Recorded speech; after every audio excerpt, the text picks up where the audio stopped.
মালদার পুরাতন মালদা থানার নারায়ণপুরে 12 নম্বর জাতীয় সড়কে শনিবার সকাল 10:30 নাগাদ ঘটে যায় এক ভয়াবহ পথ দুর্ঘটনা। প্রত্যক্ষদর্শীদের দাবি, গাজলমুখী একটি দ্রুতগতির ডাম্পার নিয়ন্ত্রণ হারিয়ে পেছনে থেকে একটি লরিসহ পরপর 5টি গাড়িতে সজোরে ধাক্কা মারে। দুর্ঘটনায় ডাম্পার, লরিসহ একাধিক গাড়ি ব্যাপকভাবে ক্ষতিগ্রস্ত হয়। তবে স্বস্তির বিষয়, এই ঘটনায় এখনও পর্যন্ত কোনো হতাহতের খবর পাওয়া যায়নি। ঘটনার জেরে নারায়ণপুর বিএসএফ ক্যাম্প সংলগ্ন 12 নম্বর জাতীয় সড়কে সাময়িকভাবে যান চলাচল ব্যাহত হয় এবং এলাকায় উত্তেজনার সৃষ্টি হয়। খবর পেয়ে মালদা থানার পুলিশ ঘটনাস্থলে পৌঁছে পরিস্থিতি নিয়ন্ত্রণে আনে। পরে দুর্ঘটনাগ্রস্ত গাড়িগুলি সরিয়ে নিয়ে গিয়ে স্বাভাবিক যান চলাচলের ব্যবস্থা করা হয়। স্থানীয় বাসিন্দাদের অভিযোগ, জাতীয় সড়ক থেকে ব্যারিকেড তুলে দেওয়ার পর থেকে এই এলাকায় দুর্ঘটনার সংখ্যা উল্লেখযোগ্যভাবে বেড়েছে। তাদের দাবি, গত 7 দিনের মধ্যেই নারায়ণপুর এলাকায় একাধিক ভয়াবহ দুর্ঘটনায় 4 জনের মৃত্যু হয়েছে। তাই ভবিষ্যতে দুর্ঘটনা এড়াতে অবিলম্বে জাতীয় সড়কে পুনরায় ব্যারিকেড বসানোর জন্য প্রশাসনের কাছে দাবি জানিয়েছেন স্থানীয়রা। ঘটনাটা হয়েছে এখানে একমাত্র ব্যারিকেডের জন্য।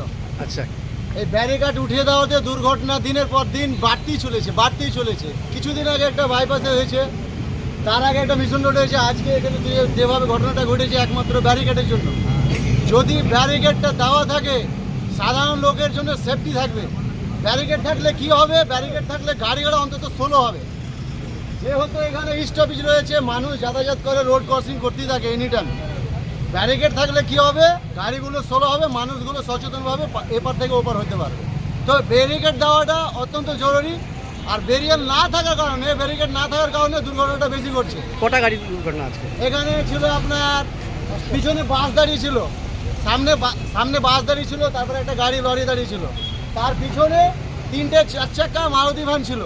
তার পিছনে এসে একটা লরি ছিল, আর ওই লরিকে মেরেছে, বড় ডাম্পার গাড়ি মেরেছে।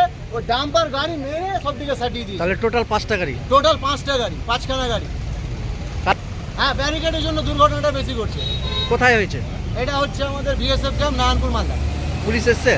হ্যাঁ, পুলিশ এসছে। এখন যান চলাচল ঠিক চলছে? হ্যাঁ, এখন আপাতত ক্লিয়ার করে দিয়েছে প্রশাসনের লোক এসে, এখন ঠিক আছে।